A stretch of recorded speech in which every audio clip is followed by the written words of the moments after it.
Hola, ¿qué tal? Un saludo a quienes se conectan en estas primeras semanas del año 2026. Esto es Semana y estamos con un invitado muy especial, una persona que nos ha ayudado a entender un poco el mundo tan caótico que vivimos, el escritor Carlos Granés, quien es autor de uno de los libros más comentados del año pasado, que es El rugido de nuestro tiempo, un libro que en Semana publicamos en su momento por pues, la pertinencia de todas las opiniones que él hace sobre el poder, sobre el mundo, sobre esos sentimientos tan radicales que vivimos hoy.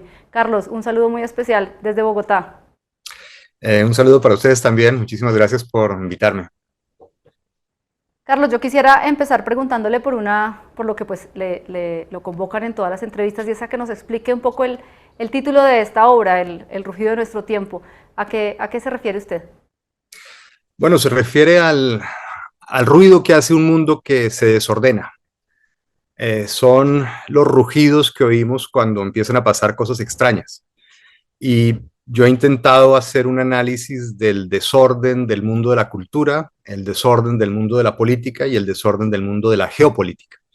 Y el resultado ha sido una especie de diagnóstico de todas estas cosas que crujen, que hacen ruidos extraños y que nos sorprenden y que nos tienen en un estado de confusión generalizada. Carlos, hoy uno siente que vivimos en un mundo un poco más delirante de lo que pues, se percibía en el pasado y usted hace una gran descripción del fenómeno, de lo que está pasando, compara pues, a estos poderosos con los artistas y nos cuenta cómo a los artistas hoy se les pide mucha corrección política y a los políticos justamente se les premia por ser altisonantes. Cuéntenos cómo llega usted a esta conclusión. Bueno, simplemente de observar el mundo que nos rodea. Si estamos atentos a las noticias políticas y a lo que ocurre en el mundo cultural, vemos un contraste muy extraño, muy anómalo, porque empezando por el campo cultural, que es, digamos, de donde yo vengo y en donde me he movido casi toda mi vida, pues veíamos que los artistas, los cineastas, los escritores tenían un margen muy amplio de libertad. Podían darse el lujo de explorar la condición humana, de tocar temas transgresores, ambiguos, temas delicados, y tenían absoluta libertad para expresar sus opiniones, para hacer propuestas arriesgadas, para transgredir, incluso para crear nuevos valores, para crear nuevas imágenes de lo que debe ser el ser humano, la sociedad, etcétera.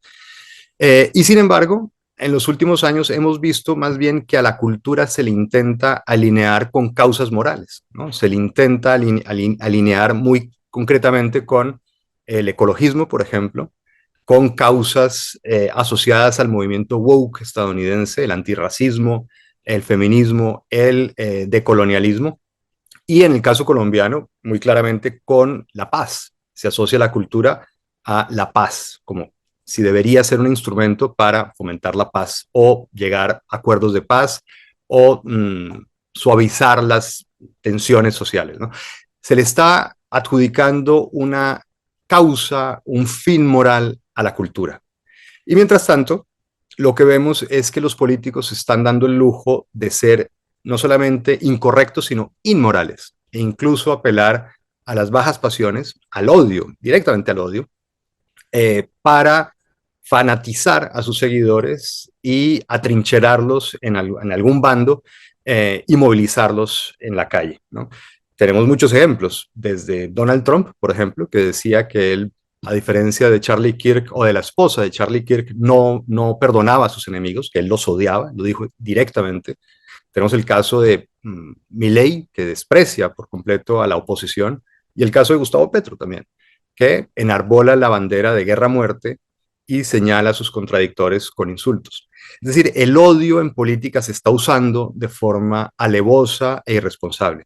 Y esta es una prueba del desorden en el que vivimos. La cultura se ha hecho buenista, se ha acotado a partir de causas morales y la política se está haciendo incorrecta, odiosa e irresponsable.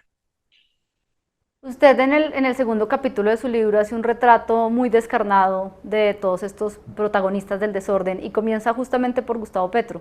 ¿Por qué dedicarle un espacio, digamos, tan especial en su obra? Me interesa mucho entender un fenómeno que no es nuevo en América Latina, que es el mesianismo, que son estos personajes exacerbados que llegan al poder no para gobernar un país, no para hacer reformas, no para administrar, no para darle un encauzamiento político a su nación, sino a cambiar la historia, a refundarlo, a plantar nuevos cimientos de un país nuevo, incluso a escribir nuevas constituciones, a cambiar los nombres de los países, a cambiar los símbolos nacionales. Esta es una tendencia muy nuestra, muy latinoamericana, que no es nueva, insisto, pero que en los últimos años, sobre todo a partir del siglo XXI, se ha exacerbado. Y los caudillismos de nuevo cuño han tenido esas tentaciones adanistas, ¿no? De llegar al poder y revolverlo todo, ¿no? Arrancar todo lo cultivado previamente y plantar nuevos cimientos. Petro llegó con esas intenciones explícitas, no lo digo yo, él llegó con el propósito de cambiar la historia de Colombia. Y sus proyectos de reforma fueron ambiciosos, radicales, y tenían como consigna la totalidad. Esto se ve clarísimamente en su proceso de paz, que se llama Paz Total, que suponía de una vez y por todas pacificar el país desde las calles hasta los campos, empezando con pandillas, terminando con disidencias y demás actores armados. Era un proyecto descomunal, ¿no? De totalidad. Entonces, esta mentalidad es la que a mí me interesaba comprender. Usted describe a Gustavo Petro como el ejemplo vivo de la megalomanía y el mesianismo. Descríbame esas dos, digamos, características que usted pone en el presidente. Sí, Petro se compara, se ha comparado en ocasiones con artistas, con los artistas. Él hace parte de esa camada de artistas poetas, perdón, de políticos poetas o políticos artistas que imaginan para sus países un programa de regeneración absoluta, ¿no? Tiene en la mente una obra inmaculada, una obra perfecta, tal como la tienen los artistas que se enfrentan a la página en blanco o al lienzo en blanco, e intenta llevarla a la realidad sin tener en cuenta, digamos, los inconvenientes, las fricciones, la oposición, el entramado institucional, todo lo que hace que una democracia funcione y que depure los proyectos políticos que parten de la cabeza de los presidentes. Petro no concibe la idea de que su visión sea rebajada por el entramado institucional colombiano y por el funcionamiento normal de una democracia, que supone oposición, supone debate, supone llegar a acuerdos, ¿no? Por eso su visión de la política es netamente artística. Intenta plasmar en la realidad aquello que tiene en la cabeza, como lo haría un escritor o como lo haría un pintor. Hay una expresión que me llama la atención de su libro y usted pues cuenta casi que en todos estos poderosos, como la visión que cada uno tiene de por qué está en el poder. Y respecto a Gustavo Petro, usted asegura que él debe creer que es como un enviado de Gabriel García Márquez para escribir este segundo tomo de Cien años de soledad. Y me gustaría pedirle el favor de que nos haga una reflexión sobre estas, digamos, citas tan frecuentes y estas alusiones tan inspiradas que él hace todo el tiempo sobre nuestro Nobel colombiano. Sí, él en varias ocasiones ha hecho referencia a García Márquez, e incluso se ha comparado con él también. Él decía que, bueno, García Márquez en sus memorias, en las últimas páginas de sus memorias, dice que si bien García Márquez era un genio con la palabra escrita, él tenía el don de la palabra hablada y que su verbo inflamado, se convertía en un huracán que arrastraba multitudes y que creaba pueblo, que creaba eso mismo, multitud, y que tenían el mismo poder mágico de García Márquez, ¿no? Eh, Él, además, en su periodo como guerrillero, se puso como seudónimo Aureliano, en alusión al coronel Aureliano Buendía, y en algunos trinos ha dicho que es el último Aureliano y demás, ¿no? Parecería que está persuadido de que García Márquez le ha cedido el testigo para escribir en la realidad la segunda parte de Cien años de soledad, que supondría redimir a una estirpe condenada a la destrucción, ¿no? Petro sería el encargado de conducirla más bien a un nuevo Macondo, a un nuevo, como una comunidad utópica, a un paraíso perdido. Eh, pero bueno, es también un síntoma de lo mal que entendió Cien años de soledad, porque en realidad el coronel Aureliano Buendía es un personaje, diríamos hoy, tóxico, ¿no? Es el que lleva la guerra a Macondo, es el que se enamora del poder, es el que pierde contacto con la realidad por una megalomanía detonada por el contacto con las armas, con la guerra, con los círculos de los poderosos. Si recuerdas, en Cien años de soledad hay una escena en donde un asistente traza un círculo alrededor del coronel porque no permite que nadie se le acerque a menos de 3 metros. Bueno, pues es un personaje realmente odioso que acaba repudiado por su propia mamá, acaba solo, acaba frustrado y acaba derrotado, eh, llevando más bien la guerra y la destrucción y por supuesto no la justicia ni la paz ni nada. Es un personaje más bien trágico y en ese sentido también comparte características con Gustavo Petro. A mi manera de ver es un personaje trágico porque tiene aspiraciones redentoras supremamente elevadas, no solamente quiere cambiar la historia de Colombia, sino quiere salvar a la humanidad del cambio climático, quiere hacer planificaciones económicas mundiales, quiere ser el líder que salva a Gaza, es decir, tiene aspiraciones de líder global. Sin embargo, tiene todas las flaquezas, bueno, de un personaje más bien pequeño, más bien modesto. Tiene defectos bastante visibles que le impiden estar a la altura de sus ambiciones, de sus sueños. Y eso nos pasa a todos, ojo. Siempre nuestros sueños van por delante de nuestras capacidades para realizarlos. Pero en el caso de Petro, esta es una tragedia exacerbada, ¿no? La tragedia humana por excelencia, exacerbada y escenificada en el Palacio de Gobierno. Eso lo hace un personaje muy, muy particular en el panorama actual de los gobernantes latinoamericanos. Justamente cuando usted pues reflexiona esas ansias de Petro de ser un líder global, dice algo que es muy cierto en términos cronológicos y es que mientras más fallan las políticas internas, mientras más tarde llegan las citas, mientras más digamos caos hay en Colombia, más se proyecta esa imagen internacional de Gustavo Petro. ¿Usted cree, como muchos han dicho aquí en Colombia, que quizás este es como su plan, su verdadero plan A en el gobierno, que quizás él está más interesado en ser un líder con vocación internacional que en estar aquí al frente resolviendo los problemas de Colombia? Bueno, creo que es un fenómeno típico de los presidentes que están de salida también, ¿no? Cuando su mandato se acaba y ya poco pueden hacer en el panorama nacional, intentan tener algún tipo de protagonismo en la escena internacional. No creo que sea exclusivamente el caso de Petro, es un fenómeno general. En el de Petro es exagerado, es que la particularidad de Petro es que en él todo es exagerado, todo es a otra dimensión, ¿no? Entonces por eso cobra tanta visibilidad y por eso se expone tanto a, bueno, a pasar malos momentos en público. Pero no creo que sea solo el caso de él. Y tampoco creo que sea, digamos, su plan. En realidad es más bien necesidad, porque ya es evidente que no va a aprobar más reformas en Colombia y que su capacidad de maniobra interna está limitada.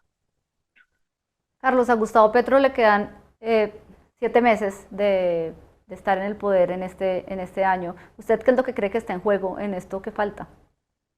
Bueno, está en juego la continuidad del proyecto del pacto histórico o un cambio. Eso es lo que está, creo que, sobre la mesa como prioridad. Es lo que van a tener que elegir, o lo vamos a tener que elegir los colombianos en poco tiempo. Si se avala el proyecto petrista con un recambio, que por lo visto sería Iván Cepeda, a menos de que haya alguna sorpresa, o si se intenta dar un giro hacia reconducir el país en otra dirección, que sería obviamente con algún candidato de la oposición, desde el centro a la derecha. Eso ya lo veremos, pero creo que eso es lo que está en juego en este momento. Si Petro logra finalmente consolidar una candidatura fuerte que le permita reivindicar su gesta como presidente. ¿Qué lectura tiene de esta carrera presidencial que hay en Colombia con tantos candidatos, con tantos extremos? ¿Qué cree que va a pasar? Bueno, estamos viviendo un momento también de mucha confusión. Nos parecemos, por un lado, a Chile y nos parecemos, por otro lado, a Perú. En Perú hay una fragmentación de la representación que básicamente la elimina. Ningún candidato tiene la suficiente representatividad como para ganar legitimidad. Y eso es lo que ocurre cuando se presentan a unas elecciones tantas opciones, tantos candidatos, ¿no? Eso tiene un gravísimo problema y es que empieza a vaciar a la democracia de significado. Los candidatos buscan representarse a sí mismos, es decir, cultivar una marca personal, quizás para optar a otros cargos, más que representar a segmentos de la población. Y eso empieza a dañar la democracia, ¿no? Y nos parecemos a Chile porque vamos, todo indica, si las cosas siguen como van, a tener que escoger entre una opción de izquierda dura, de izquierda rocosa, con Iván Cepeda, ¿no? Podría entrar Roy Barreras, ¿no? No lo sabemos, pero si las cosas van como se perfilan a este momento, tendríamos a Iván Cepeda, que es una izquierda dura, rocosa, muy ideologizada, y a una derecha muy típica del mundo contemporáneo, una nueva derecha histriónica, performática, escandalosa, muy identitaria, que apela a patriotismo, a el sentimiento nacional, y que se olvida de la política pública y de problemas más concretos. Eso fue lo que pasó en Chile, o lo que está pasando en Chile. Eh, lo, Usted el en su electorado libro, usted en tuvo su que... libro, Sí. perdón interrumpirlo, pero le quería preguntar, usted en su libro justamente explica que el populismo, que era la bandera de la izquierda de toda la vida, hoy está siendo usada también por la derecha y nombra pues unos personajes que son comunes. ¿Usted ve estos rasgos de ese populismo de derecha en personajes colombianos como Abelardo de las Priede? Sí, sin lugar a dudas. Sin lugar a dudas. Es un personaje muy parecido a, a Milley, tiene rasgos similares a Milley, el histrionismo, el entender la política como una performance, el entender la política como un desafío, como una transgresión, el escándalo mediático también. Y además es una política que tiene como uno de sus pilares la batalla cultural. A su lanzamiento en el Movistar Arena fue uno de los asesores de Milei, que es Agustín Laje, que es el experto en estas materias, y es el que intenta dividir el campo político en amigos y enemigos y polarizarlo para que queden finalmente en la recta final dos opciones, una derecha dura y una izquierda dura, y que el electorado tenga que escoger entre estas dos opciones, ¿no? Entonces está, por supuesto, jugando a la batalla cultural populista de la derecha, que es el caso de un Milei, el caso de un Bukele, el caso de un Johannes Kaiser en Chile, el caso, bueno, de Paraguayo Cubas en Paraguay y varios otros personajes. Usted en su libro también pues hace retratos de muchos personajes latinoamericanos y después de Petro habla de Gabriel Boric y quisiera preguntarle qué fue lo que hizo mal Boric para que su proyecto político estuviera tan en riesgo, eh, pues como o los chilenos no quisieran reelegirlo. Boric llegó con demasiado utopismo juvenil al poder, llegó demasiado joven, casi que por azar, y hizo un diagnóstico de la realidad chilena acertado en ciertos aspectos, pero equivocado en ciertos otros. Él identificó muy bien cierto malestar, el malestar que produjo una modernización acelerada en Chile, el auge del mercado, las desigualdades que eso producía, el encarecimiento de la educación, el malestar que produce la modernidad y la modernización acelerada. Eso lo diagnosticó muy bien. Lo que diagnosticó muy mal fue la solución a esto. Él pensó que había que volver al pasado, ¿no?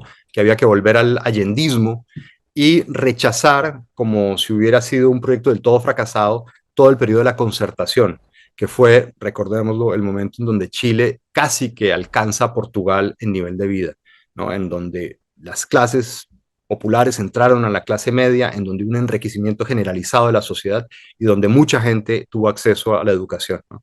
Entonces, él creyó que la sociedad chilena quería más bien deshacerse de todo eso y volver a un reinicio de 1973, a un reinicio del allendismo eh, con un texto constitucional refundacional. Y eso fue un error. La sociedad chilena no quería eso y por eso fue tan rechazado en el plebiscito y por eso sus índices de popularidad empezaron a caer vertiginosamente. ¿Y qué fue lo que sí hizo bien AMLO, otro personaje al que usted le dedica un capítulo para poder, digamos que darle paso a esta presidencia de Claudia Sheinbaum? Él creó redes clientelares nutridísimas mediante transferencias de casi que de efectivo a su electorado. Él inundó de dinero a la sociedad, ¿no? Y esto le permitió mm, mantener índices de popularidad elevadísimos y además ganar suficientes votos en las últimas elecciones para introducir una reforma constitucional de enorme calado, que era cambiar por completo el funcionamiento del Poder Judicial. Con esta reforma, bueno, inserta a México en terreno desconocido, ¿no? Es un experimento a nivel mundial, la elección popular de alcaldes, de jueces, de todos los funcionarios del Poder Judicial, que es inédito en el mundo. Y bueno, ya vimos los primeros resultados, ¿no? Era fácil de prever que los ganadores iban a ser los avalados por Morena, por el partido que está en el poder, el partido de AMLO y de Claudia Sheinbaum. Eso en la práctica erosiona la división de poderes y deja a México en una situación muy comprometida. A pesar de todo esto, que para quien entienda el funcionamiento del Estado de Derecho es una barbaridad, aún así la campaña también de batalla cultural ejercida desde los medios, con el presidente como mayor comunicador, y la transferencia de dinero directo a la sociedad fue suficiente para mantener fidelidades bueno, que pusieron a su sucesora en el poder. Carlos, hábleme de Nayib Bukele y de este, digamos, éxito que él ha tenido en El Salvador, de ese gobierno pues que tiene tantos altísimos eh, índices de popularidad pese pues a las evidencias que hay de sus violaciones de derechos humanos y otros temas polémicos. Sí, él hizo, digamos, un buen diagnóstico de qué es lo que querían los salvadoreños. Tenían un problema de seguridad terrible y él se propuso solucionar. Pero ojo, aquí lo que hay que entender es que no solucionó el problema de las maras porque tuviera políticas públicas efectivas. Él solucionó el problema de las maras después de barrer con la democracia en El Salvador.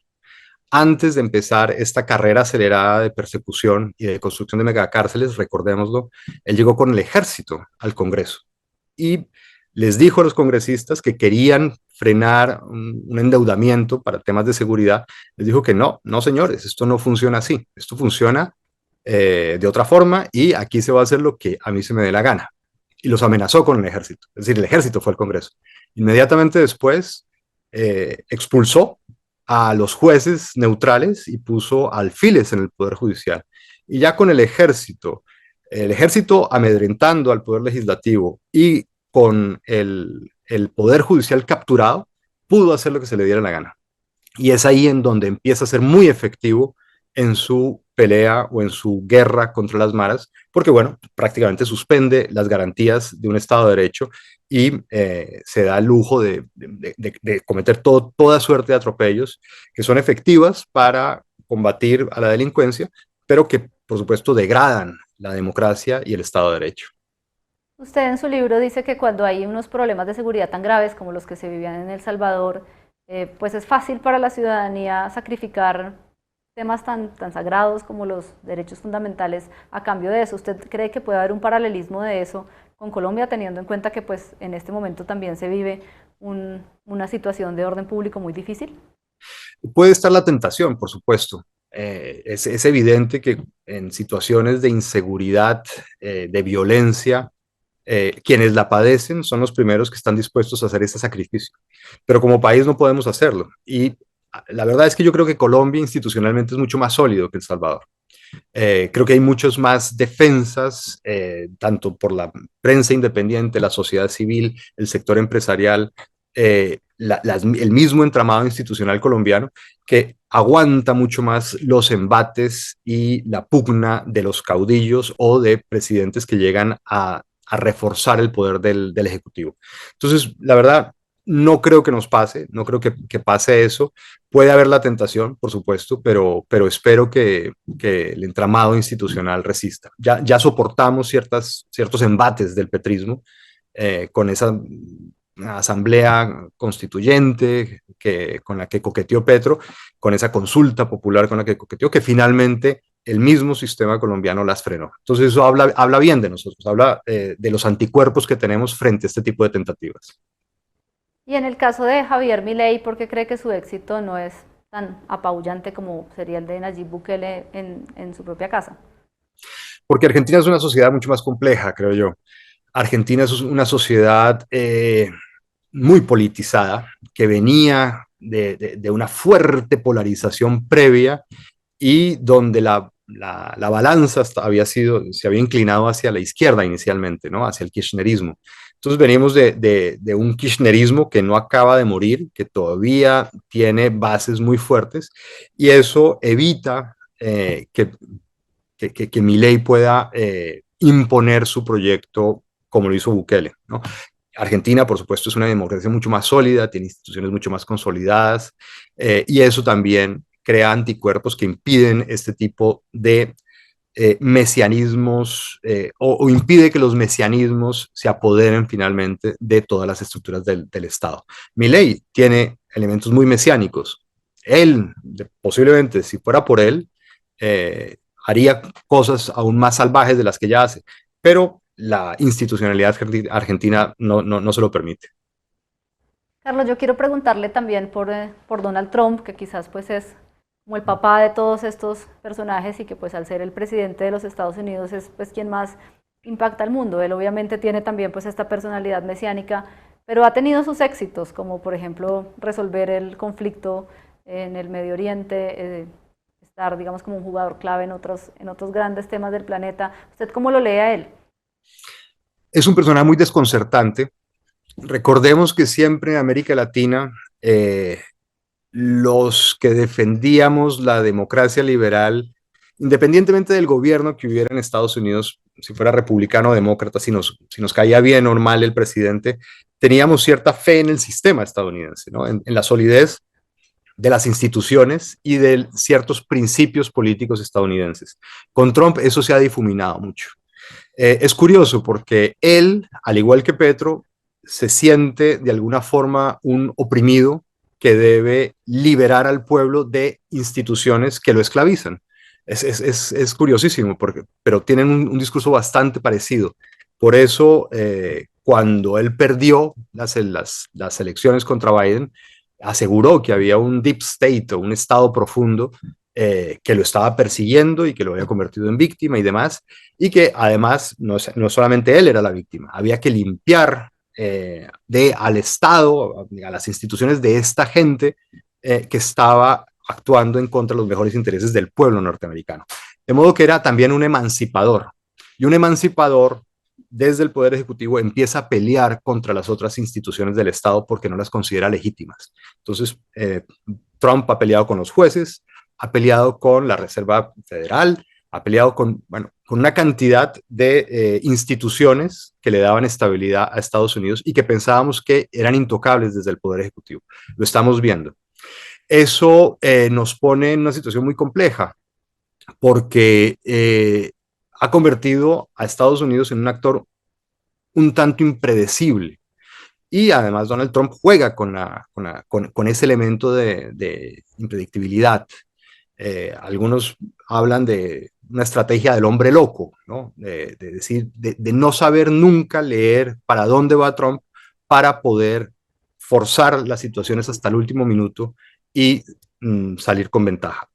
Es verdad que le ha funcionado en algunos momentos, pero bueno, no sé si esa estrategia sea beneficiosa para el conjunto de Occidente.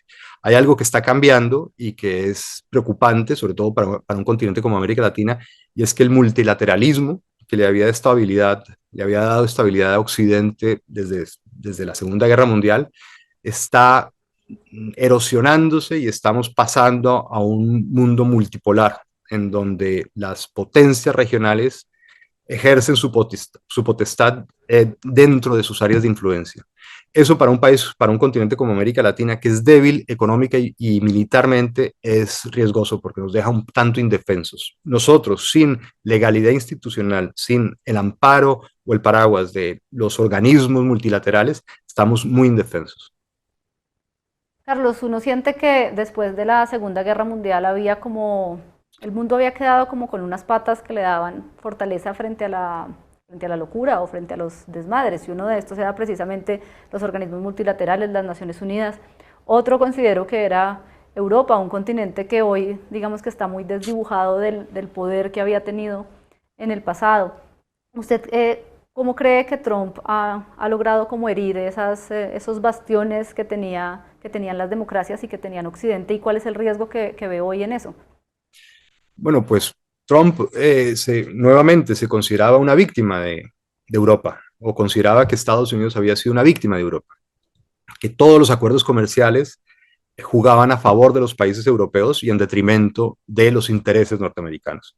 Algo que en realidad es falso, ¿no? El sistema multilateral se lo inventó Estados Unidos, no necesariamente por altruismo, sino porque le convenía tener un mercado amplio, le convenía tener complicidad con el resto de democracias occidentales, le convenía tener pactos militares en el Atlántico, y además consolidar a Occidente como una enorme potencia una porción del mundo ascendente, tanto militar como económicamente. Eso fue muy, muy, muy, muy provechoso para toda la región.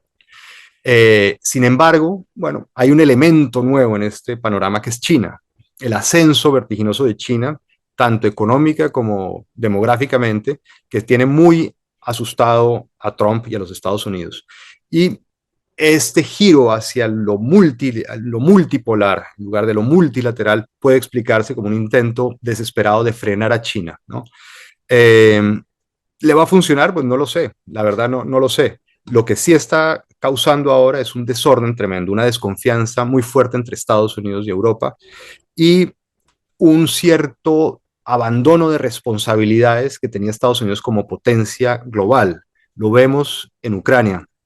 La actitud ambivalente parecería por momentos que está dispuesto a privilegiar los intereses de Trump que los de sus antiguos socios europeos. Y esto nuevamente es desconcertante, habla de un desorden del mundo que conocíamos. Carlos, yo le quiero hacer unas últimas preguntas más personales. Usted pues lo conocemos como un ensayista, que es un oficio, digamos, al que no se dedican muchos escritores, y quería preguntarle cuál fue la decisión personal o cómo es su camino profesional para llegar a dedicarse a este género que es tan particular y que es tan escaso en un tiempo en donde las opiniones son más rápidas y son pues más virales y son más radicales. Eh, ¿Cuál fue su camino para decidir convertirse en, como usted lo llaman, el mejor ensayista de Hispanoamérica? Bueno, no sé si el mejor, pero o quizás porque soy el único que se define como ensayista. Es verdad que no muchos escritores se definen así. Y yo lo hago básicamente porque, como cualquier escritor, me encanta escribir, me encanta la literatura, pero yo uso la literatura no para fantasear, no para imaginar, no para construir mundos, sino para comprender. Yo utilizo la literatura para pensar. Y creo que los ensayistas nos diferenciamos del novelista porque no soportamos no entender. Y a veces suelo poner la metáfora o la imagen, recurro a la imagen de las malas películas de terror, las peores películas de terror. Siempre hay por lo general es una mujer, a veces está semidesnuda, que oye un ruido en un desván, en un sótano oscuro, enciende una cerilla y en lugar de hacer lo sensato, lo racional, que es huir y evadir el peligro, baja a ver qué es lo que está pasando, baja a entender la causa del rugido, de dónde viene el rugido. Eso es un ensayista también. Un ensayista es alguien que no soporta quedarse con la duda de por qué están pasando cosas extrañas, por qué hay cosas en el mundo que no entiendo. Y el ensayista baja con una pequeña cerilla, un fósforo encendido, a ver qué es lo que está pasando, ¿no? Y eso es una necesidad humana por excelencia. Digamos que si las películas de terror, las malas películas de terror funcionan, es porque apuntan a esa necesidad primordial del ser humano de no quedarse sin saber, no quedarse sin comprender aquello que está causando ruidos misteriosos que no entendemos. Los ensayistas bajamos y esperamos que el público nos acompañe leyendo los libros para tratar de encontrar respuestas a esos fenómenos extraños que desordenan el mundo contemporáneo. Carlos, muchísimas gracias por haber hecho ese libro que nos ha ayudado a tantos a entender el mundo en el que vivimos y por haber prendido ese fósforo hoy con nosotros en semana y sobre todo pues por haber aceptado esta invitación de explicarnos un poco lo que vivimos y lo que viene en este año que comienza. Nada, un gusto. Hasta la próxima. A todos ustedes los invitamos a que sigan conectados a semana con el cubrimiento que hacemos de todos los temas de Colombia y el mundo.